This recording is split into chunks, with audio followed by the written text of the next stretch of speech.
Now, as we continue on in the series, Proverbial Life, if you've got nothing else out of this, I hope you see that Proverbs is an incredibly practical book. Solomon wasn't writing his son just saying, hey, here's some good stuff to know. He's saying, here's how you put it into practice. Here's how you put your boots on the ground, and here's how you walk it out. It's not meant to be just informational. It's meant to be lived. There's a scholar, he's a theologian, his name is R.C. Sproul, and he posted this week, he said, even the devil could get an A in a theology class. You can know theology, but if we don't live it out, what difference does it make? If we can't put practical steps to what we're saying we believe, then it's all head knowledge. Today we're going to be looking at proverbial friendships. And what does it look like to be a true friend, the type of friend that God had in mind? And it's written about all through Proverbs. As a matter of fact, we'll have the one passage we'll look at in a moment from Proverbs 1, but we're also going to have about 4,000 other Proverbs we'll be looking at today. Not literally, but close. So what we're going to do, just like with last week, each point there's probably going to be one, maybe two, that we're going to read together off of the screens. If you're in the lakeside room, family room, if you're joining us in a live streaming, when the passage pops up, we'd invite you to read it along with us as well, because what you read, what you say out loud, tend to stick better. We get the point better. All friendships that are God-honoring follow the same path that a God-honoring finances do, that follows the same path that being a God-honoring mom or dad or man or woman, they all follow the same path, and it starts with the same principle. And it's our passage, that's our key passage throughout this series, Proverbs chapter 3, verse 5 and 6. It'll be up on the screens. Can we read this together? Let's start with the address. Proverbs 3, 5 and 6. Trust in the Lord with all your heart, and lean not on your own understanding. In all your ways acknowledge him, and he will make your paths straight. Now, when it comes to men's, women's, parents, kids, those are kind of specialized proverbs. This is an all-skate topic, though, because we are all in, we're all on the floor when it comes to friendships. We all are affected by our friendships. We all have those friends who are great encouragers. They're on the phone when you need them. They're available. You know that if there's a problem, you can go to them, and they know that about you. We also have those friends who are discouragers. It just seems like their spiritual gift is discouragement. They just put people down that you know what you're going to get from them. We have people who encourage our walk with God and make us want to grow in that relationship. And we also have people, some we may even call friends, who undermine the very things we say, I need to head this direction. I know God is calling me to. And this person will talk you out of everything that you sense God leading you in the direction that he is. Gina taught our kids. Gina's my wife. Gina and I taught our kids from a young age, and she hammered this point home. You may have a lot of friends out there, but the ones you let in close, the ones you let into your inner circle, be picky. You don't let everyone in that close. And if we're real, what do you have? 3, 4, maybe half a dozen of those friends that are just thicker than blood. You know that they're always there for you. You know they're the ones you can trust. For me, it's people like Theo Bowling and Jay Boland. I've known Jay since 6th grade.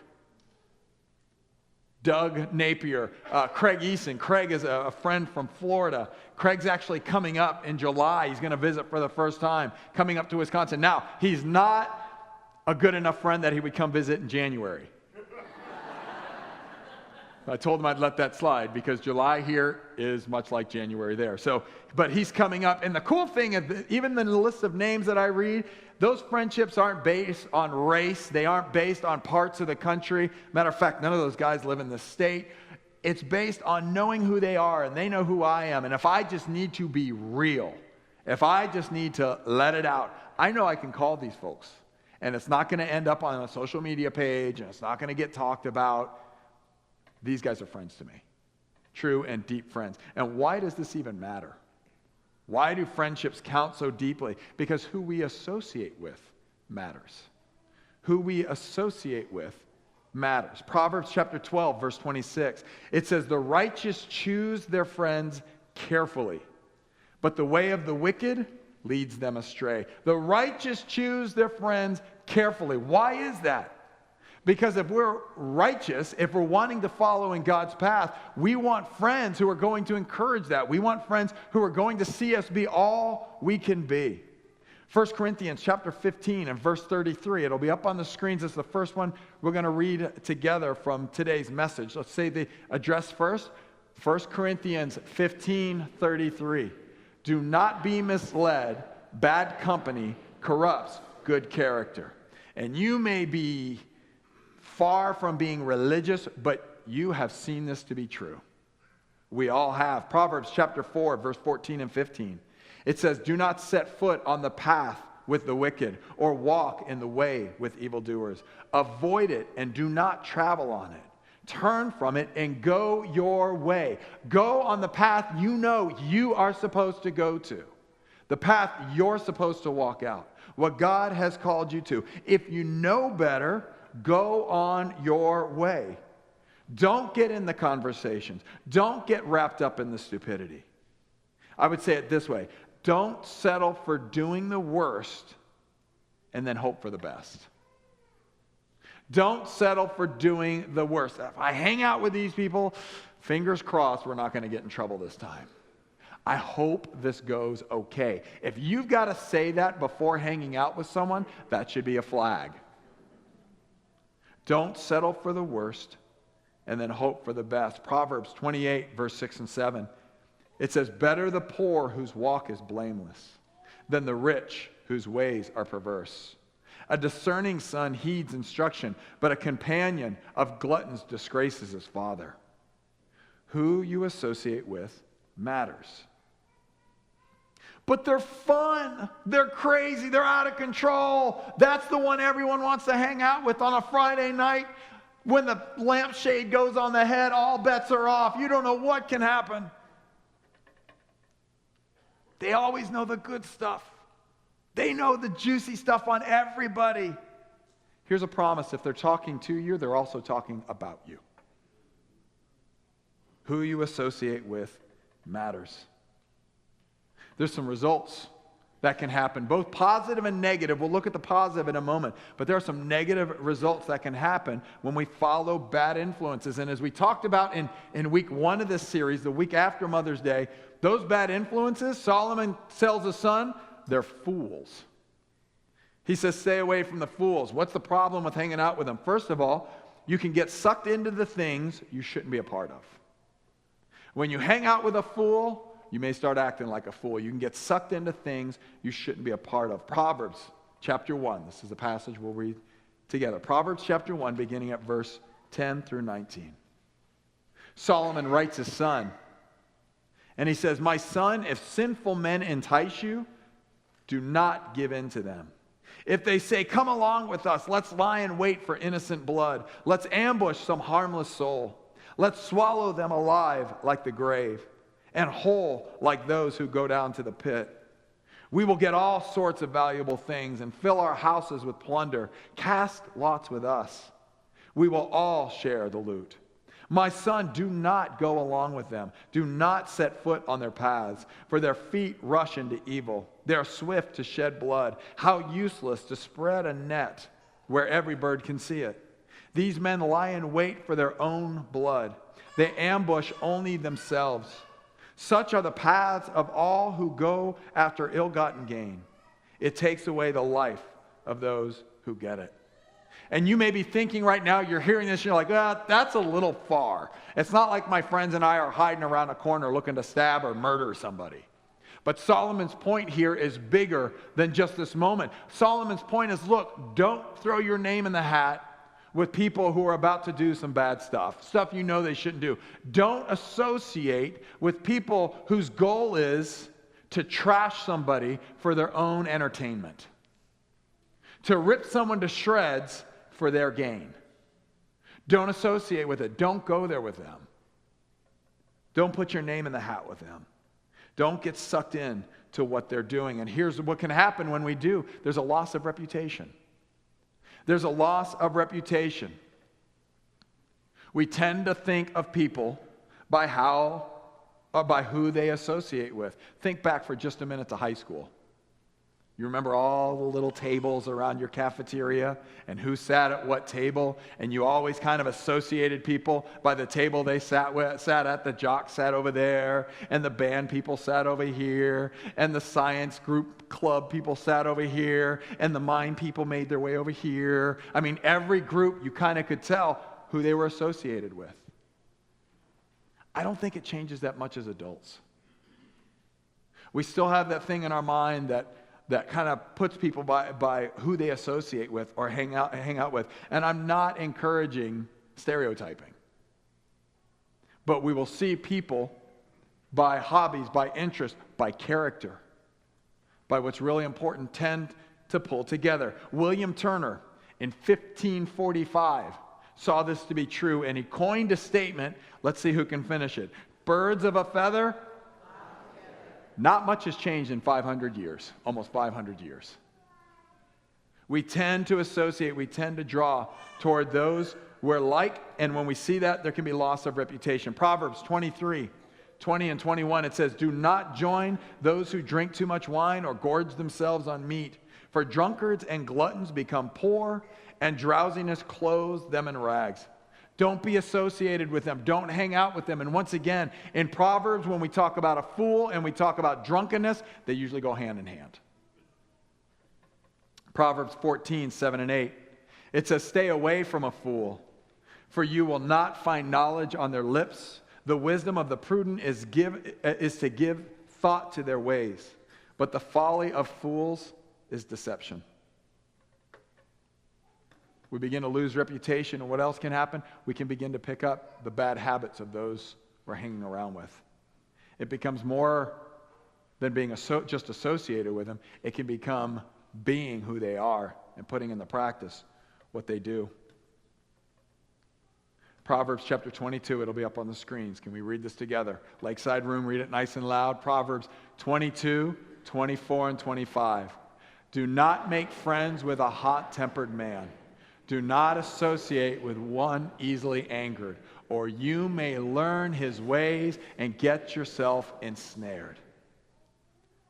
Have you ever had a friend that fit this description, that hot-tempered person? You either found yourself on your heels like you were getting ready for a fight, or you found yourself having to lean into because they always wanted a fight. Gina has had to come to me and say, "Listen, I can tell when you're hanging around with this person because you tend to begin to act this way.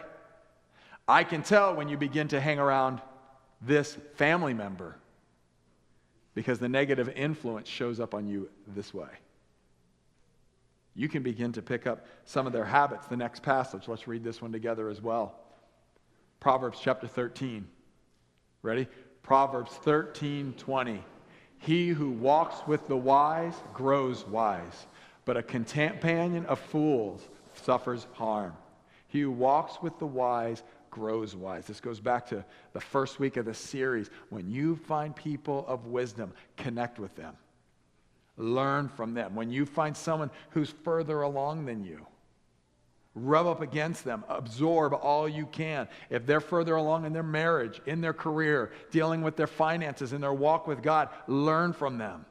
If it's someone either struggling to be at your level or behind you, there's not much to learn. You commiserate. Hopefully you can bring them along. But find those people who are wise. Walk with the wise. Pick up their habits. The passage we read earlier, 1 Corinthians 15:33, "Bad company corrupts good character," or we hang out with the wise and become wise.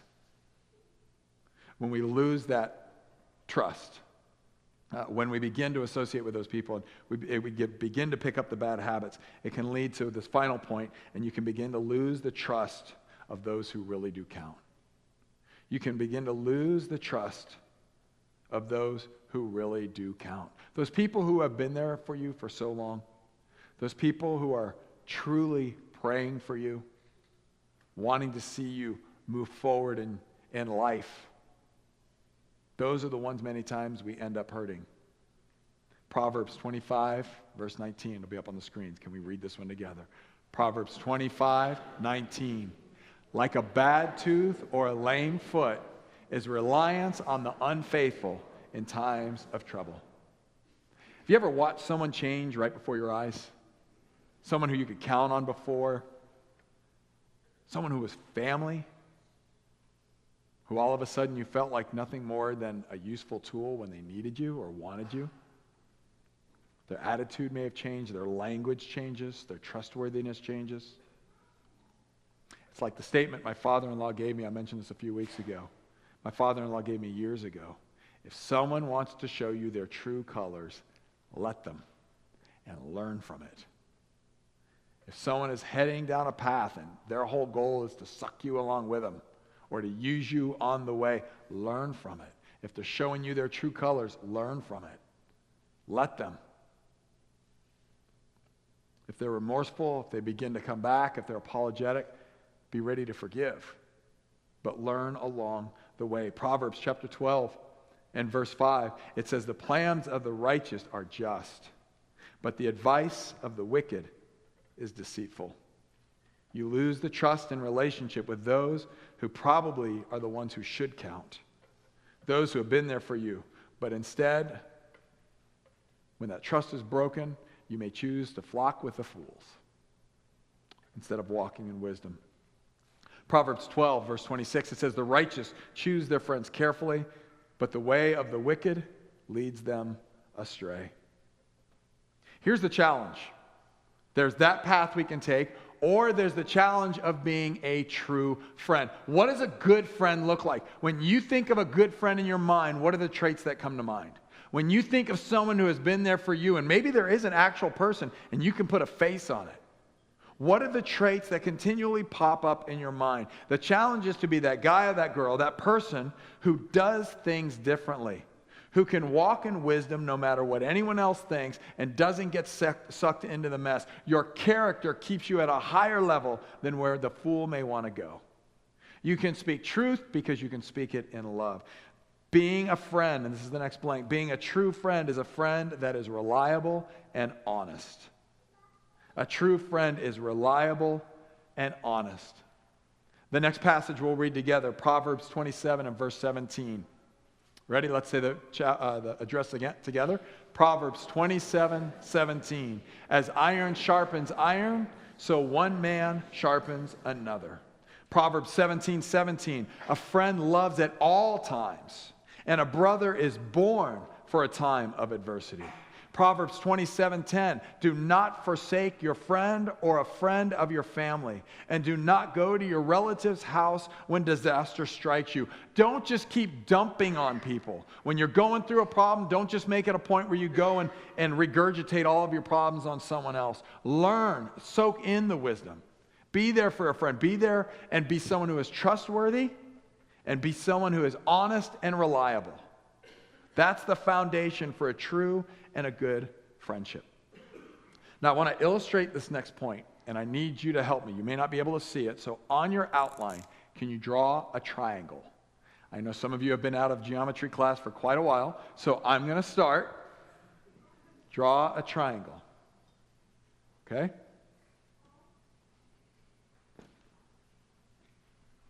At one point of the triangle, I want you to write the word hero.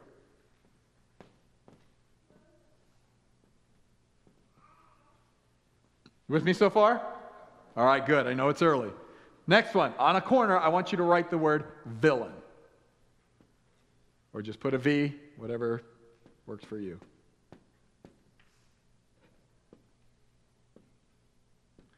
On the other corner, I want you to write the word victim.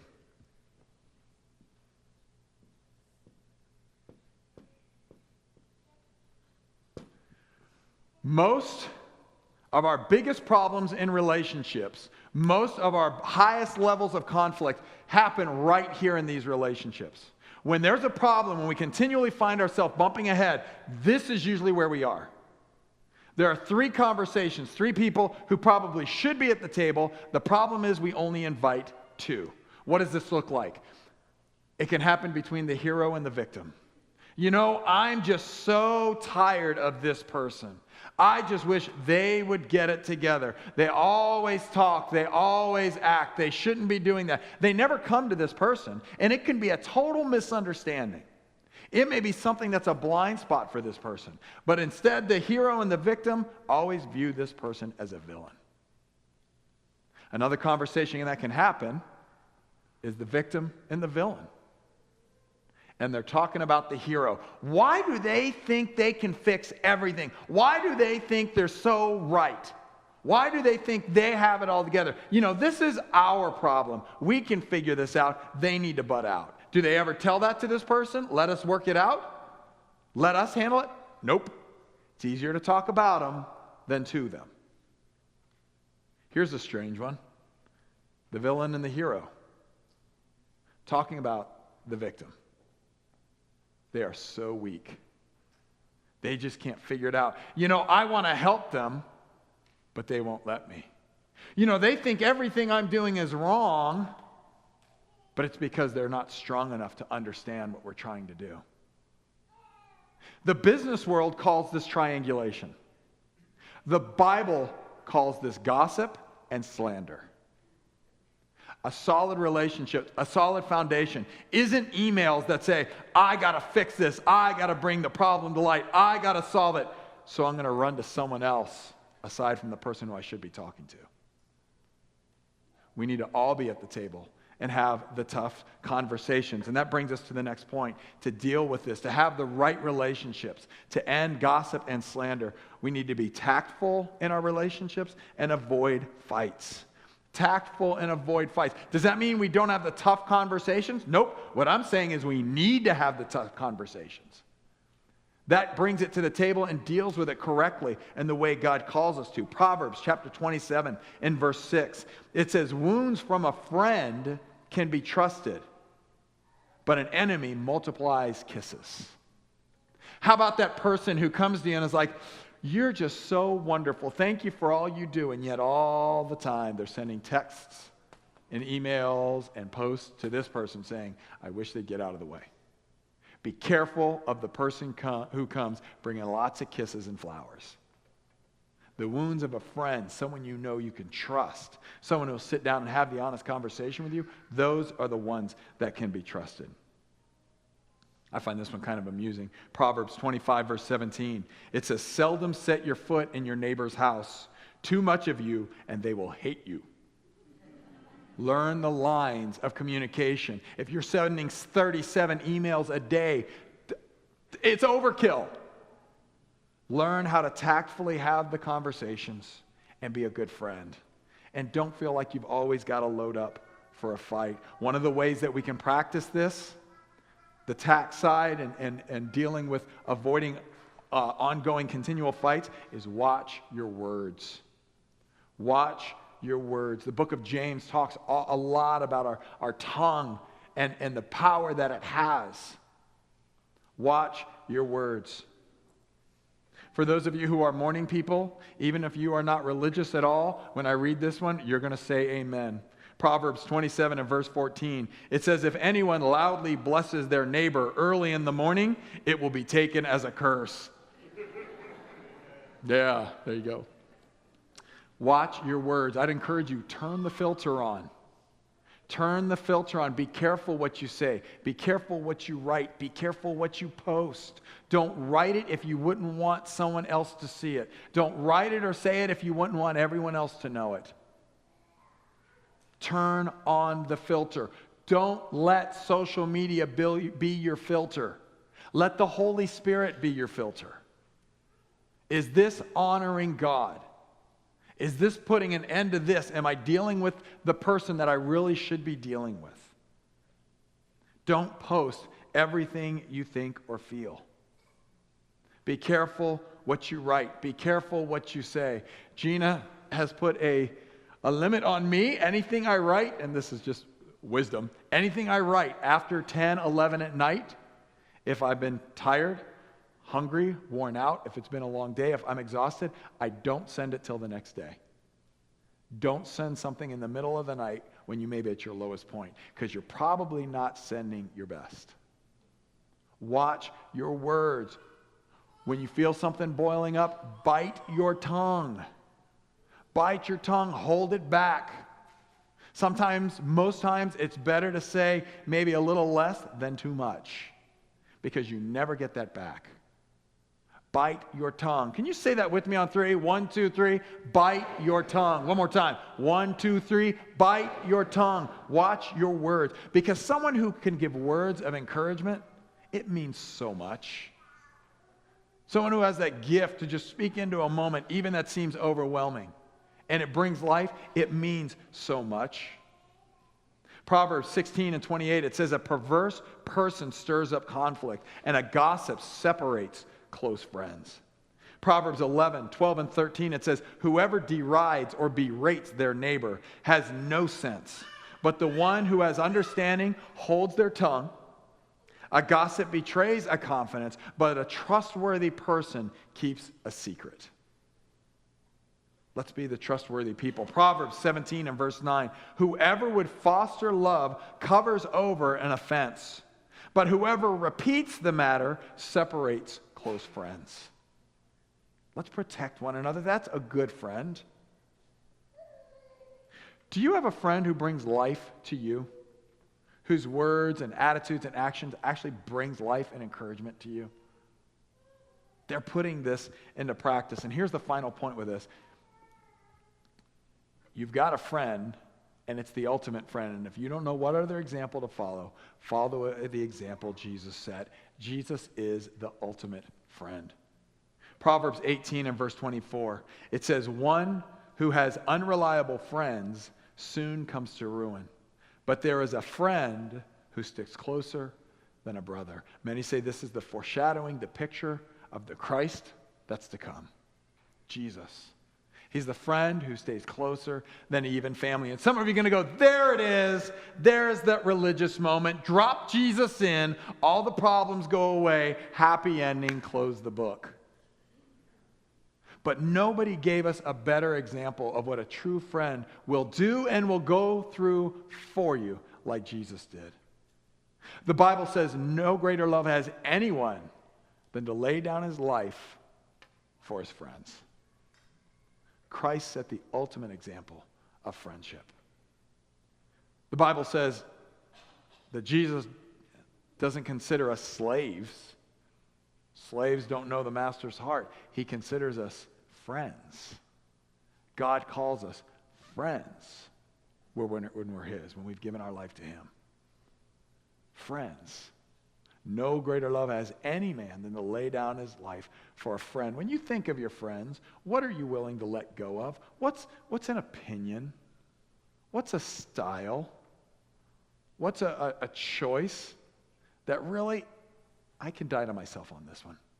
I can let go of this one. How about in your own home and in your marriage? If you're married to your friend, what can I let go of that I really don't need to die on the hill for this one? How can we be a better example of that friend? We walk out who Jesus has called us to be. In our marriages, in our friendships, on our jobs, in our homes, in our community, with our kids. We live out the life that he has called us to. One who has unreliable friends soon comes to ruin. But Jesus has given us and is the ultimate example, who's that friend who's near.